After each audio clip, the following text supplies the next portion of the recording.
Well, hola people, konnichiwa. Begin bersama Salvian di channelnya Kudetek.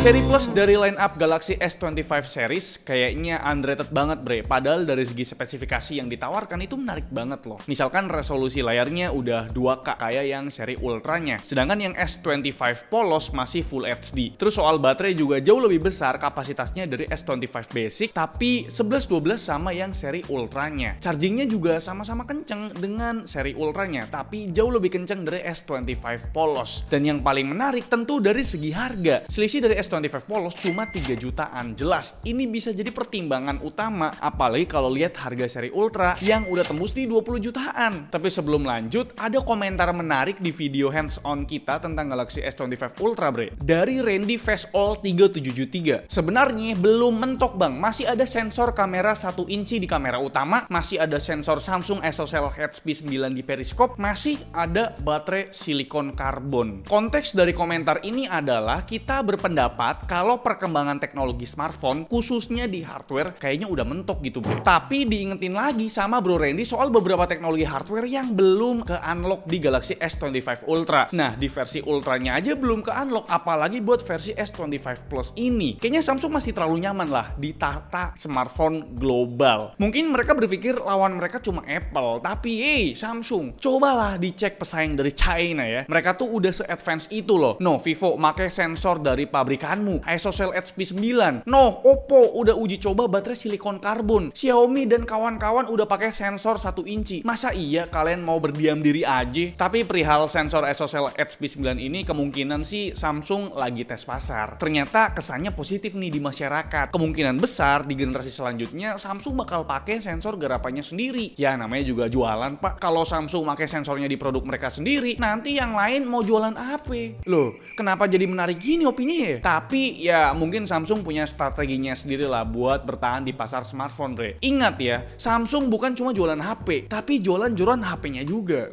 Balik lagi lah ya ke pembahasan Samsung Galaxy S25 Plus ini. Buat SoC yang dipakai sama aja kayak S25 series lainnya. Snapdragon 8 Elite for Galaxy yang eksklusif banget buat mereka doang. Tapi apakah hal itu aja udah cukup? Kalian jangan lupakan hal lain yang ada di Galaxy S25 Plus ini bre. Misalkan kameranya, baterainya, UI-nya, layarnya, dan beragam fitur AI-nya. Kita jabarin satu persatu aja deh di poin yang sepertinya bisa jadi pertimbangan calon pembeli buat ambil Galaxy S25 Plus ini. Mulai dari SoC-nya yang diklaim punya peningkatan sekitar 30% secara overall dari S24 series bre. Kamera, Samsung terkenal dengan kualitas fotonya yang natural dan konsisten. Walau dari segi hardware nggak ada ubahan apapun atau nggak ada upgrade, masih pakai konfigurasi 3 lensa di kamera belakang. Dengan lensa utama di 50 megapiksel, ditambah lensa tele 10 megapiksel dan lensa ultrawide 12 megapiksel. Buat kamera selfie-nya juga masih tetap pakai lensa beresolusi 12 megapiksel bre. Tapi dari segi image processing-nya harusnya ada improvement karena udah pakai Snapdragon 8 Elite for Galaxy. BTW bre, kita belum pernah review Galaxy S24 Plus. Jadi sampel foto di sini kita narasikan tanpa perbandingan bre. Buat hasil kualitas fotonya seperti yang kita udah bilang tadi ya, Samsung itu punya karakternya sendiri. Walau nggak collab sama Leica, sama Zeiss atau Hasselblad, mereka pede buat hasil fotonya. Mungkin kepedean kali ya. Memang tone warnanya nggak ngejreng banget kayak hasil foto HP flagship lainnya. Tapi ini cocok buat kalian yang suka hasil foto yang natural tanpa preset apapun. Kualitas fotonya bukan yang paling bagus, tapi ya nggak jelek-jelek juga kok. Ya kelasan flagship lah. Punya dynamic range yang cukup luas, white balance-nya cenderung balance, dan dari segi kontras terbilang pas. Paling yang aku apresiasi dari hasil fotonya S25 Plus ini ya skin tone muka sih ya. Hasilnya tuh konsisten antara pakai kamera utama ataupun kamera selfie-nya bre. Nah ini berlaku di lensa ultrawide-nya karena warnanya tuh ya konsisten sama lensa utamanya. Begitupun di lensa telefotonya, nggak berubah yang gimana-gimana gitu. Kalau soal detail ya udah bagus lah. Paling kalau udah kena low light, nah ini nih kurangnya bre. Noise-nya tuh udah mulai berasa. Padahal belum gelap-gelap banget. Rasanya tuh kayak lebih kontras di kondisi low light dan noise-nya lebih berasa. Ya memang hasil foto dari S25 Plus ini nggak semua orang bisa suka sih ya. Mungkin kalau ada peningkatan dari segi hardware-nya, hasilnya hasilnya pasti lebih bagus lah. Karena chipsetnya ini udah sangat mumpuni loh buat memproses hasil fotonya lebih bagus lagi. Potensinya tuh kayak ketahan gitu bre. Sedangkan buat perekaman videonya, Samsung masih bisa diandelin lah ya. Bisa rekam maksimal up to 8K 30 fps tapi cuma di lensa utamanya. Sedangkan di 4K 60 fps semua lensanya bisa dipakai, mau itu ultrawide, lensa utama ataupun telefotonya. Oh ya, di S25 Plus ini kebagian mode lock video juga kayak varian ultranya bre. Dan buat portrait videonya cuma bisa rekam di 4K 30 fps ataupun 1080p 30 fps. Itu pun cuma bisa lensa utamanya aja, dua lensa sisanya nggak bisa dipakai. Terus ada mode super steady video kalau misalkan pengen hasil videonya lebih stabil lagi. Tapi cuma bisa di 4K 30 fps, terus cuma bisa pakai lensa ultrawide dan lensa utamanya. Nah, ada satu fitur yang menurutku paling membantu, yaitu AI audio eraser di perekaman videonya. Fitur AI ini bisa ngilangin noise, suara angin, suara orang di background, bahkan suara musik. Terus bisa nge-enhance suara vokal kita sendiri biar lebih jelas lagi. Nah, buat hasil perekaman videonya kalian lihat sendirilah.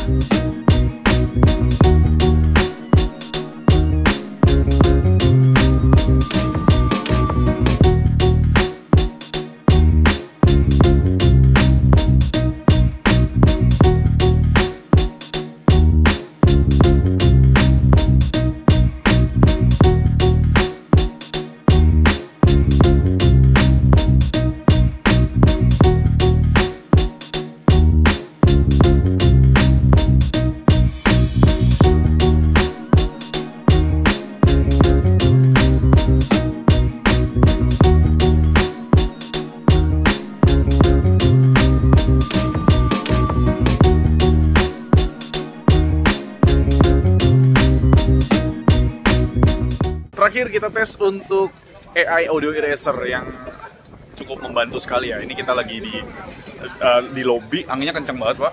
Dan ya ini pas kondisinya off, kalian bisa lihat coy. Angin ribut, real angin ribut. Dan kita coba aktifkan AI audio eraser. Apakah ada efeknya? Ini vokalnya aku enhance dan anginnya kita ilangin. Oke. Ketenangan. Andaikan kita masih bersama, belum tentu kita bahagia, tetapi bagi dirimu suatu ketenangan. Andaikan kita masih bersama, belum tentu kita bahagia. Ini kita lagi ngetes perekaman video kamera depan atau kamera selfie dari S25 Plus, yang mana ini bisa ngerekam 4K 60 fps. Ini kondisinya lagi di stasiun LRT. Dan S25 Plus juga dapat kebagian update AI audio eraser. Ini lagi berisik banget pak, ada hujan juga.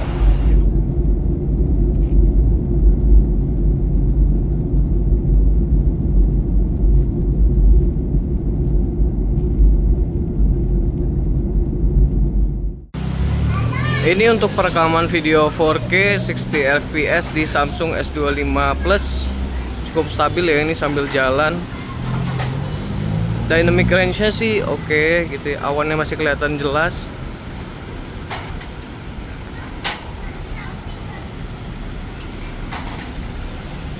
Cukup stabil, cuman untuk panning agak sulit ya.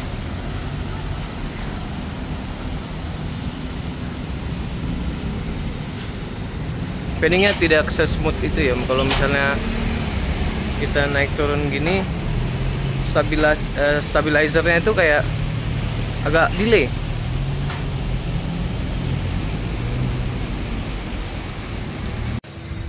Dan ini untuk perekaman 4K 60 fps di kamera depannya Samsung S25 Plus. Ini kayak framingnya tuh sempit banget ya. Ini full nih tanganku, lurus segini dapatnya.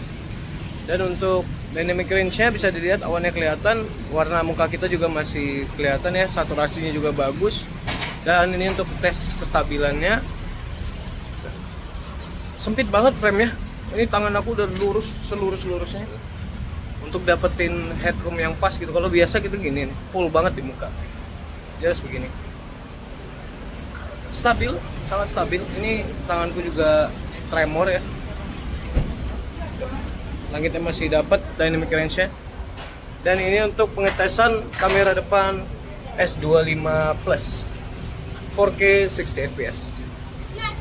Selanjutnya kita bakal bahas layarnya. Ini masih jadi kiblat brand lain bre, Dynamic LTPO AMOLED 2X ini loh. Resolusinya juga udah 2K yang udah pasti 2 kali lebih tajam dan lebih detail ketimbang layar 1080p bre. Terus maksimum brightness-nya juga gokil ya, klaim mereka sih ya 2600 nits. Buat pemakaian outdoor di Bekasi yang mataharinya ada 2, ya nggak masalah lah. Udah kayak Cina tuh mataharinya 2. Tapi dari segi proteksi, Galaxy S25 Plus ini masih pakai Gorilla Glass Victus 2 di bawah versi ultranya yang udah pakai Gorilla Glass Armor. Buat color gambutnya setelah kita tes di color profile standar dapat 95% sRGB dan 71% P3. Sedangkan di color profile vivid sRGB-nya naik jadi perfect di 100% dan P3-nya juga naik jadi 85%. Sedangkan buat brightness-nya di color profile vivid lebih terang bre ketimbang color profile yang standar. Sedangkan buat minimum brightness-nya sama-sama mendekati gelap ya. Cuma di white point-nya lebih akurat di color profile standar bre. Pindah ke poin baterai ya bre. Kalau dibandingin sama Galaxy S25 polos, jelas ya S25 Plus ini lebih menarik karena kapasitas baterainya lebih besar 900 mAh, yaitu di 4900 mAh. Tapi perlu diingat S25 Plus ini layarnya udah 2K, sedangkan S25 polos masih 1080p. Jadi secara logika harusnya screen on time kedua HP tersebut masih 11-12 lah. Kita sendiri ada beberapa pengujian mengenai baterai ya bre. Pertama kita tes PCMark World 3.0 battery life, dapat di angka 15 jam lebih. Ini angka yang cukup awet loh buat kelasan baterai di bawah 5000 mAh. Dan perlu diingat, ini adalah HP flagship, udah performance-nya mantep lah gitu. Terus kita tes lagi buat penggunaan harian bre, mulai dari jam 9.40